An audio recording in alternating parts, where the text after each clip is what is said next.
very good morning to you, Nigeria, and welcome to this edition of What's Your Take, a weekly news program in which Nigerians from all walks of life, everyday Nigerians, get to express their opinions about the big stories that made the headlines the previous week. And as we know, we're in a period of great political activity, so there's big stories left and right, and every day last week there was something that trended that we're going to take a look at today. Well, on a lighter note, Nigeria now has a new definition for the word cashless.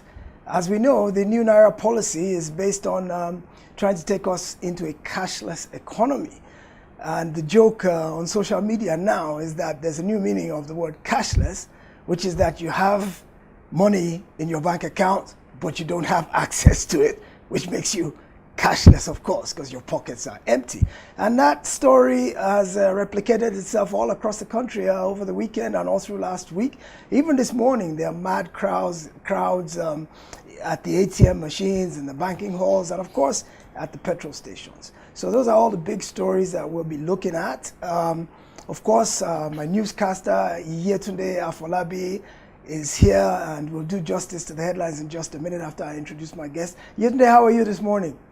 Good morning, Dayo. I'm very well, thank you. Very good. And how did you fare over the weekend with the various queues? Did you find yourself in any queue? It was terrible. And I'm cashless as we speak. Yeah, you're cashless too. Very cashless. Well, that's just the story with just about every other Nigerian as we speak. We're all cashless. There are a few of us who have 5,000 Naira that the banks have been giving in 50 Naira notes. But by and large, most of us are cashless. But we look forward to things improving, as you'll see from some of our stories that are coming up that relates to the issue of the Naira scarcity. Well, joining me this morning to take a look at these big stories that made the headlines last week is Tohib Midun.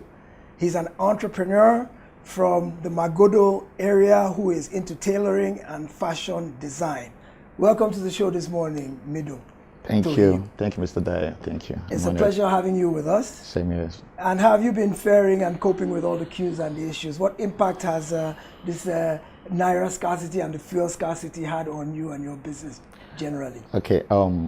Sure, these past weeks is really been hectic because most times I don't really have electricity. I buy fuel, I buy petrol like every day.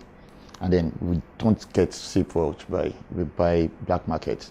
And at the black market rate now, for everyone that actually knows, it's 500 Naira per liter. Yes, and so that makes it very expensive for you to do business. Yes, I can imagine. Well. We're going to talk about that in a minute when Yetunde begins to give us the headlines. So over to you, Yetunde. Why don't you tell us what you have for us today? What's the first story? New Naira note shortage. I will resolve Naira scarcity in 7 days. Buhari. As the lingering scarcity of both old and new Naira notes continues to cripple economic activities nationwide and inflict enormous pains on Nigerians, President Muhammadu Buhari has promised that the crisis will be resolved within 7 days. That is, by the February 10 deadline, by which the old note cease being legal tender. Okay, thank you, Yetunde. Well, Tohib, yes, sir. What do you think about this President Buhari's promise that in 7 days, first and foremost, the venue of his declaration, some yes, APC governors went to see him, I think, on Friday, and that was where he used the opportunity to tell Nigeria that he will resolve the crisis in 7 days. My take, and the take of a lot of Nigerians, is that the pain we're enduring now, we can't wait 7 days. We don't want to wait. We want this thing over like yesterday. Why 7 days? He says, well, he's going to summon the CBN governor. He's going to summon the people at the mint printing who print the Naira and try and see what the problem is, why there's such a scarcity of the Naira notes. But the question I want to ask you, first of all, is he spoke through the governors and he also spoke on his Twitter account. Okay. Do you think that the situation is critical enough for him to have addressed the nation as our leader to try and inspire hope and calm tempers down? Is it appropriate for him to have spoken just to the governors and on his Twitter account? Most of the people in the queues at the banks are not on Twitter. So for you, yes, sir. How do you feel that your leader or our leader is not talking to you directly at a time when there's this kind of a crisis? Okay, good, sir. Thank you, Mr. Dare. Okay, the first thing about Mr. Buhari, he doesn't often speak to us. So for him to actually come out to actually say, okay, I'll resolve this in 7 days, I think he actually has us at heart right now, because everyone is actually feeling the pain. There's no rich man, there's no poor man anymore. For you to actually be limited to what you can collect in the banking or from the POS machine is affecting every one of us. It's not even about you having 1 million or 2 million. I was at the banking on Tuesday last week or Wednesday last week. I stayed there for like 5 hours and I couldn't collect 1,000 naira. Just 1,000 naira. I had to find a POS. I walked miles or like kilometers before I got a POS that actually gave me 3,000 naira. And then they said naira to naira. Most of them now are actually charging for every 5,000 naira, they will charge you 500 naira. For every 10,000 naira, they charge you 1,000 naira. So you're having to pay to access your own money. So for him to actually come out to say 7 days, I just feel he feels the pain of the commoners right now. So are you okay? Are you saying you're okay with the fact that he doesn't talk directly to the people? Instead, he finds middlemen or middle media with which to address them. Are you satisfied? You say you believe in his word, that he'll resolve it in 7 days. In 7 days. Are you willing to give him the benefit of the doubt? I'm willing to give him the benefit benefit of the doubt. Are you willing to continue to endure the pain for another 7 days without cash? I have endured it for like a week now. So I think I can still hold on for another week. As long as he keeps his promise. As long as he keeps his promise. As long as he keeps his promise. Because President Buhari does not come out to actually address Nigerians. So for him to actually come out this period, I think he means it. Okay, let's talk in general terms then. You say it's not in his nature to come out and address people. Are you okay with that kind of a leader? Are you okay with a leader who's a bit aloof or who's reticent or who's not so open to discuss or address his people? Is that a good trait of leadership, of good governance, of democracy, that the leader doesn't often talk to people about his policies and his actions? Okay, that's not a good trait, first of all. But for we Nigerians, we actually feel it's now a common thing for our leaders not to actually come out and address us even when we are in need of things. So right now, for him to actually come out, there's been a lot of issues, even during NSAS period. It took a while before he actually came to address us and everything. So for him to actually come out this period and say, Nigerians, I feel your pain and I will resolve this in 7 days, I think he actually means it and is going to do something about it. Okay, so Tohib says we should give President Buhari and the administration benefit of the doubt, and we should continue to struggle for the next 7 days. Well, it's actually just about 5 days away now. 5 days away. So Tohib says give President Buhari benefit of the doubt, and since Tohib is our guest today, his word is law. So we'll go ahead and give President Buhari benefit of the doubt that another 5 days from now, the Naira scarcity will be over, cash will be readily available, and our tensions will ease. Finger crossed. Thank you for that, Tohib. Back to you yesterday. What do you have for us next? Fuel scarcity. Marketers kick at 195 Naira per litre new price. Say it is unprofitable. As the protracted fuel scarcity crisis continues to inflict hardship on Nigerians, the NNPCL, the Oil Marketers Associations, and the downstream regulator are reported to have agreed that petrol be sold at 195 Naira per litre. However, independent marketers have kicked against the new price, saying it will be unprofitable to sell at that price. In Lagos and surrounding states, most outlets that have products to sell have long queues of desperate motorists, with some selling for between 280 Naira and 350 Naira per litre. Over to you, Dayo. Thank you, yesterday. Tohib, as a tailor and a fashion designer, you have your own shop. You have your machines, you have your tailors sewing for you. Yes, sir. How critical is fuel, petrol? How critical is availability of petrol to your operations as an entrepreneur? Okay. It's okay. Basically, I use fuel, I use petrol every day. When I mean every day, and before now, like from last year, we've actually been having the issues of fuel being this price or this price. As long as I can actually get it at any price, I wouldn't mind. But if I have my money and I need fuel and I don't get it, that is a problem for me. All through last week, all through last 2 weeks, I've been buying black market, and it's not helping the business. The profits that we actually make on each dress we make is not much anymore. And then we now use almost all our profits, in quotes, to buy black markets. So it is not helping the condition right now. I'm not making profit, I'm not happy. My boys in the shop are not happy because we're going out, would actually stay at the, if we need to go and buy at the filling station, we can actually stay there for like 2, 3, 4 hours before we actually get like 5 liters. And then that is hours that we can actually waste, because there are customers that actually needs to get their clothes done and actually delivered.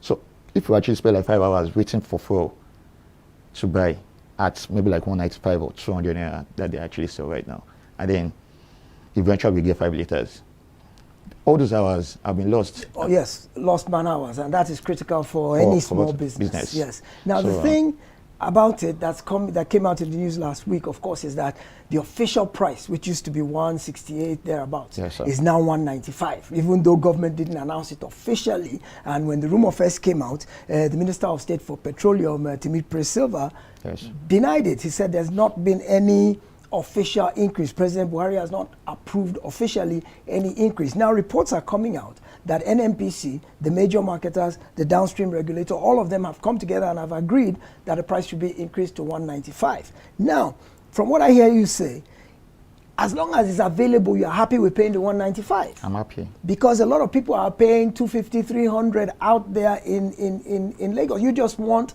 the scarcity to be over and for fuel to be readily available. Yes, but the question is, at what point does it become not affordable for you anymore? Because if they remove the subsidy, word is that the pump price might be 400 to 500 naira if subsidy is not there. You are saying you are okay at 195, but where's your breaking point? At what point does it become unaffordable for you and you can't sustain your business, even if it's available? Okay.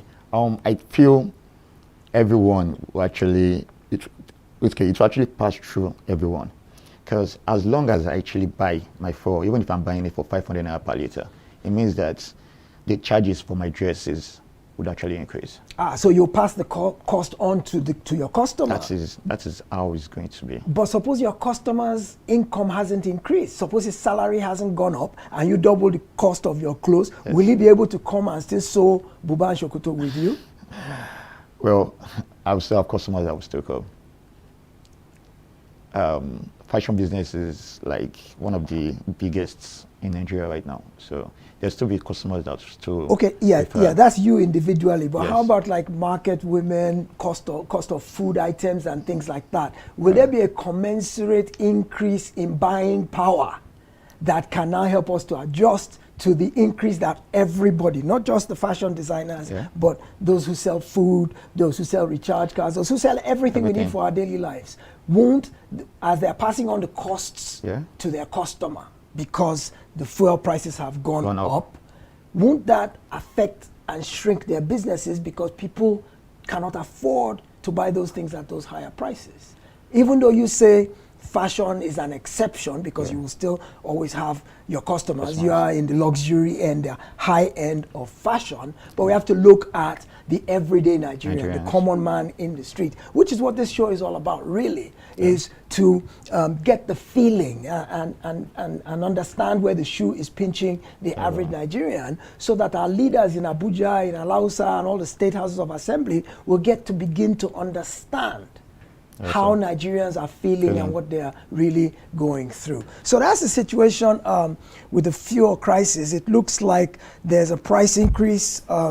It's going to be sold at 195, but some of the marketers, the independent ones, are complaining that even at 195, it's not going to be profitable for them. And as a result, they're not going to buy that fuel, because if they're forced to sell it at 195, they will not make a profit and they'll go out of business. So we might still be in some serious trouble with this fuel, because if the independent marketers are not buying, because government is going to force them to sell it at 195. If they're not buying, that means we'll still have scarcity, because many of the petrol stations won't have fuel. So the jury is still out on how this one's going to play out. Let's watch over the next few days, and let's see how it goes. We'll keep you updated. Yesterday, what do you have for us next? Elements in the presidential villa want Tinubu to lose 2023 election. El Rufai. I believe there are elements in the villa that want us to lose the election because they didn't get their way. They had their candidate. Their candidate did not win the primaries, said Governor El Rufai in a television interview. The governor said unnamed people are now hiding behind President Buhari to pursue their interests. Citing the issues of petrol subsidy and the recent redesign of the Naira by the CBN, Mr. El Rufai said the president had the right to make the change, but it did not make political or economic sense at this time. Wow, that's a bit of a weighty allegation. We've heard rumors of, quote unquote, a shadowy cabal that exists in the presidential villa since the beginning of this administration 7.5 years ago. There have always been rumors about these power brokers and the president's kitchen cabinet, who are the ones who whisper in his ear and tell him the things to do, and you know, kind of teleguide his policies. Whether it's true or not, we don't know. But Governor El Rufai has come out publicly in 2 or 3 different television interviews this past week. He alleged that there are some powerful forces in the presidential villa who do not want the APC presidential candidate to win this election. Now, that sounds scary, that inside the villa that is headed by the leader of the APC, there are people around him who are working or who do not desire the party's presidential candidate to win the ticket. I don't know if the agenda simply is directed at the candidate himself, or if it's a thing that they want power to stay in the north, or if it is that they don't want it to come back to the south. Whatever the case may be, how do you see this idea of the fact that there are forces within working against their very own party within the villa? Is it a realistic possibility? Is it just scaremongering, or is it just trying to find a victim to lay the blame on? How do you see what Governor El Rufai said? Okay, so thank you very much. From my own point of view, there's always going to be a mole, or there's going to be a snitch in every organization or in every company. So I think he's actually right about what he's saying, because there's no smoke without fire. So there's something happening that we ordinary people don't know. And for him to actually come out to say it, I think he knows what he's saying. He knows what he's talking about. Okay, good. So look at the alignment and the timing of the Naira redesign and the fuel scarcity. The APC presidential candidate, Bola Ahmed Tinubu, also alluded to this in Abeokuta last week or the week before, where he said that these things were timed to scuttle his presidential bid. Do you think that redesigning the Naira at this time, which is now causing hardship to Nigerians, and the fuel scarcity, which is also causing hardship to Nigerians, coming at a time when elections, from today, the elections are just 19 days away. 19 days away from today. Usually, historically, when elections are around the corner, the party in power will usually give palliatives, do things to endear itself to the people, because at a time of elections, you want the people to be happy with you so that they will vote you back in, even if not your own administration, but your successor. They want your party to be perpetuated in power. So does it not look weird that 19 days to the election, things are happening that are making the electorate feel disaffected towards the administration and the party that the administration represents? It is very, very weird. And coming from El Rufai, that is very, very shocking, because is the powerhouse among the APC what is called group. Yes. So for me, it is weird, and really I know it's going to affect them a bit. You think it'll have an impact on the outcome of the elections? It would. You think so? Yes. You think enough people are upset with APC based on what is happening now that they will take it out on the party? They still have their loyalists. Everyone has their own loyalists. But I think it's going to affect the people that have not decided on who to go for. The undecided voters. The undecided voters. And our understanding is that the undecideds constitute quite a big chunk of the registered voters. Because the new registers are just young, like mainly young people. Yes. And then most of them don't really have a preference. Yes, I see. So. Okay. Well, over to you, APC. From what our guest is saying today, you need to get your act together in the next 19 days. The administration needs to definitely resolve these two lingering issues that are causing hardship to Nigerians, because it seems it may have an impact on the way certain undecided people vote. So APC, please pull up your socks and get busy with resolving these issues. Yesterday, what's next? Southern. Middle Belt leaders endorse Peter Obi ahead 2023 election. Leaders of thought and elder statesmen from 4 of 6 geopolitical zones of the country, under the umbrella of the Southern and Middle Belt Leaders Forum, SMBLF, led by South-South leader Chief Edwin Clark, have endorsed the presidential candidates of the Labour Party as their candidates for the February 25th presidential election. Well, Peter Obi seems to be getting an avalanche of endorsements. Of course, we remember the big one from President Obasanjo, and now for him to have got the endorsement of this South and Middle Belt group seems to be a boost for his campaign.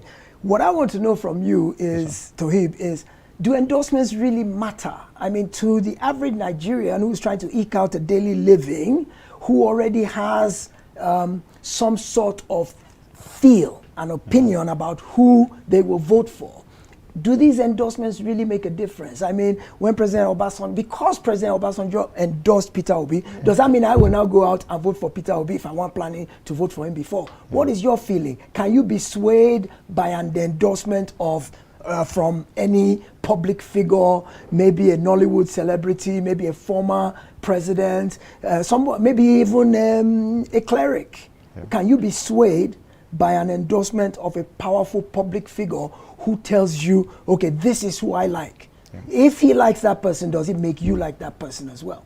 Personally, no one can actually change my mindset on who to go for.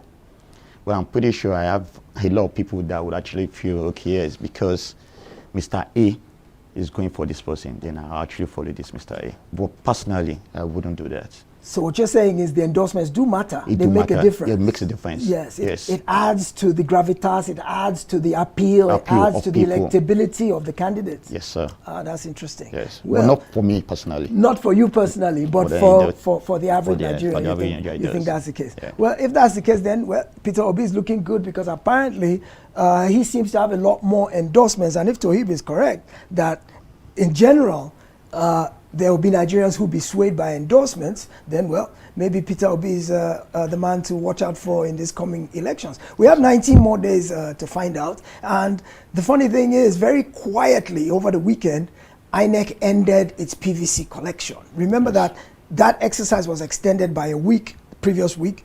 It ended yesterday. We didn't hear anything about it. I don't know what the numbers are from Nigerians who actually took advantage of the 1-week extension to go and get their PVCs. But the bottom line is the exercise is over. So all of those who have not received their PVC now will not be voting in the upcoming election. But those who have it, by now, we hope you already know who you're going to vote for, and you will come out on that day so that your votes will count. All right. Yesterday, what do you have for us next?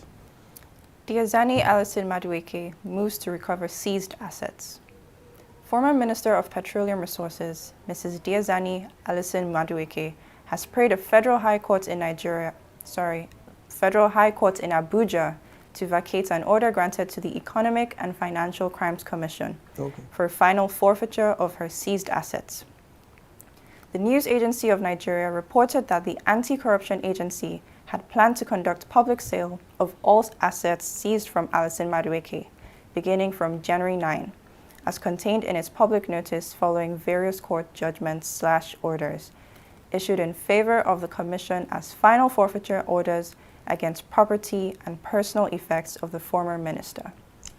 Now, Tohib, this is really a very stupendous story, because what has essentially happened here is that the federal government has accused the former petroleum minister of being corrupt while in office, of corrupt enrichment. And during that time, she used diverted funds belonging to Nigerians, to the people, to acquire a lot of property. I remember a story about a brazier she has that is worth several million, maybe dollars or pounds or whatever. I guess it's gold studded or diamond studded, to the extent that she bought lots of expensive houses in Abuja and things like that.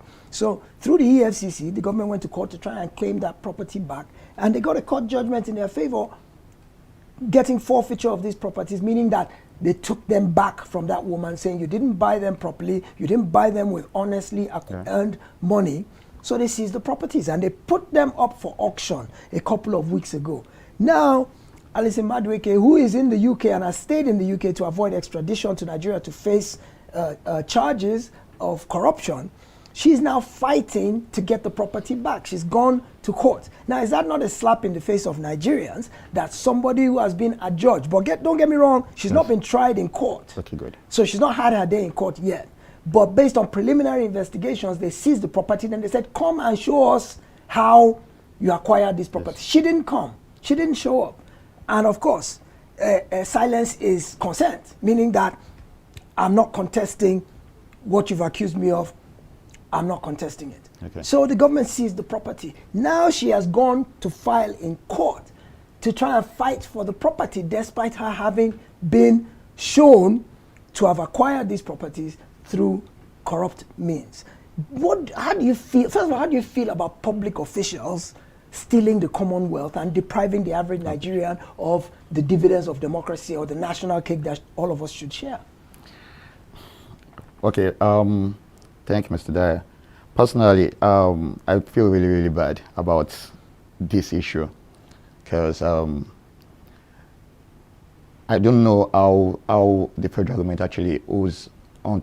I don't know how the courts issue actually works in Nigeria, because I'm not into law and everything.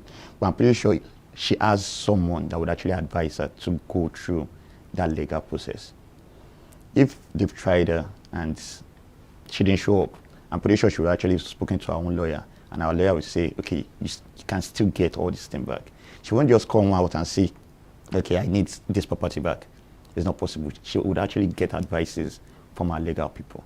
Yes. So from my own point, I feel she has a backup somewhere.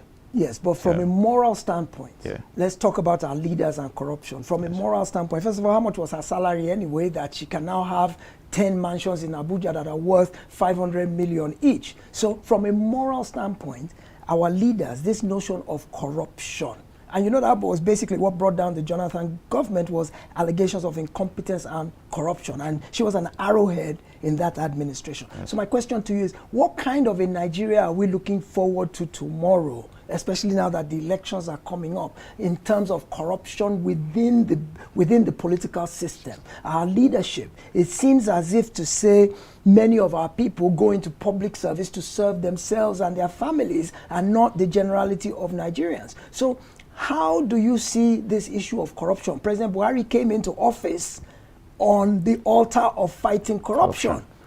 Has he achieved that? Do we still have corruption in high places in government? And what do we look forward to in the upcoming election in terms of our new crop of leaders? That is one thing. That is one thing about Nigerians. I think all of us would actually say, it is me and my family first. Yes. For every one of us. Yes. And that is not what it's meant to be. We're actually meant to actually think about the collective goals. Yes. Yeah. That is one thing I actually like about this man, Mr. Peter Obi. Okay. Because for him to actually come out and say,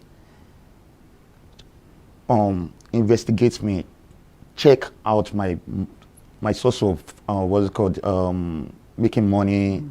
Check me out and everything. I am not corrupt. Okay. Do you get? And that is what we actually want right now. If the head is not corrupt, I'm pretty sure it's going to trickle down. Aha. Yes. Very good. So, yes, Mr. Buhari, or President Buhari actually has something that he actually wanted to achieve, but then he couldn't achieve it. I'm pretty sure this person that would actually come in would actually achieve it if he wins. I mean, Mr. Peter Obi. All right. Okay, well, we've heard from Tohib. He of course, is against corruption, as all of the rest of us Nigerians are, and we really look forward to the fact that whoever wins out of the forefront runners, Asiwaju Bola Ahmed Tinubu, Atiku Abubakar, Peter Obi, and Rabiu Kwankwaso, whichever one of them comes into office, as Nigerians, we look forward to and hope that they will run a prudent, honest, straightforward, progressive administration that will do its very best for all Nigerians and move the country forward. Well, we thank you for joining us on this edition of What's Your Take? I want to say that we're grateful to our guest, Tohib Midun, for joining us today. We also thank Yetunde Afolabi, our newscaster, our producer, and of course, all of you Nigerians who joined us to partake in this showing today. We hope that we have brought some information, knowledge, and interpretation to you about some of the big stories of last week. And we look forward to being here again next week to do more of the same. I will take this opportunity to ask you to like, share, and subscribe to our channel. All our social media handles are on your screen. And in the event that you need more information, kindly log into the website, and that address is also on your screen. My name again is Dayo Akintobi, and it's been a great pleasure. See you again soon.